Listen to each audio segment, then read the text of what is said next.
J'ai deux activités professionnelles. Je suis tailleur d'arbres, particulièrement les pommiers, donc je fais la taille d'hiver et la taille de l'été aussi, donc taille plus d'entretien. Et je suis thérapeute en chamanisme.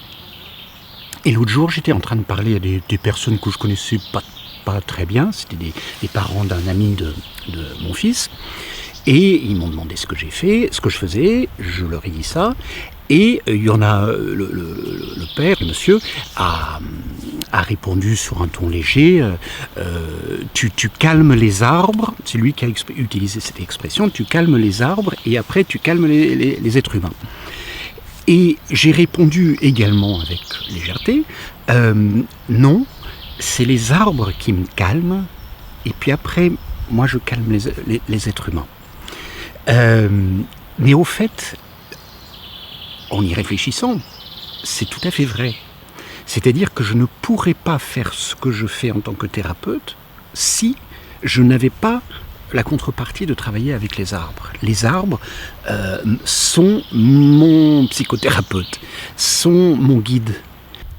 Alors évidemment, il y a les arbres, mais il y a aussi le fait d'être dehors, il y a le fait de sentir le vent, de sentir la pluie, de sentir le froid, de sentir le chaud. Donc il y a tout ça évidemment aussi qui rentre en ligne de compte. Mais on a besoin de la nature, pour nous ressourcer. Alors peut-être que toi, ça sera davantage des animaux, un animal domestique peut-être.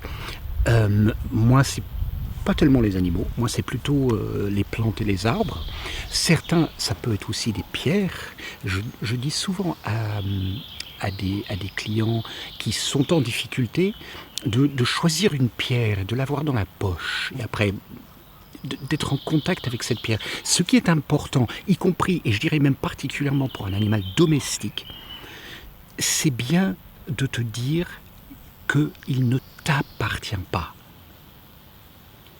Il est un être humain, un être vivant comme toi. Il n'est pas ta propriété. Ça, c'est très important. Sinon, on n'a pas ce ressourcement, ou du moins, je ne crois pas. Ça peut être un lapin, ça peut être un cochon d'Inde, mais il est la vie, il fait partie de la vie.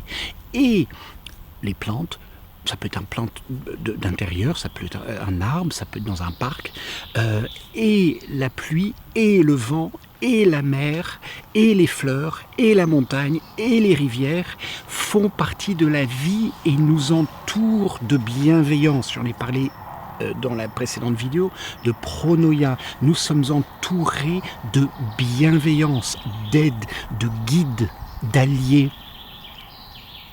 Et oui, les pierres aussi.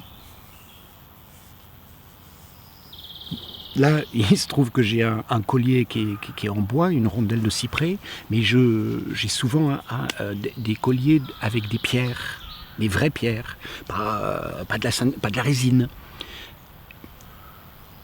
Et si tu mets un bracelet avec des pierres, par exemple, soit avec ce bracelet, ces pierres ne t'appartiennent pas. Ces pierres font partie de l'univers comme toi. Et pas en dessous de toi.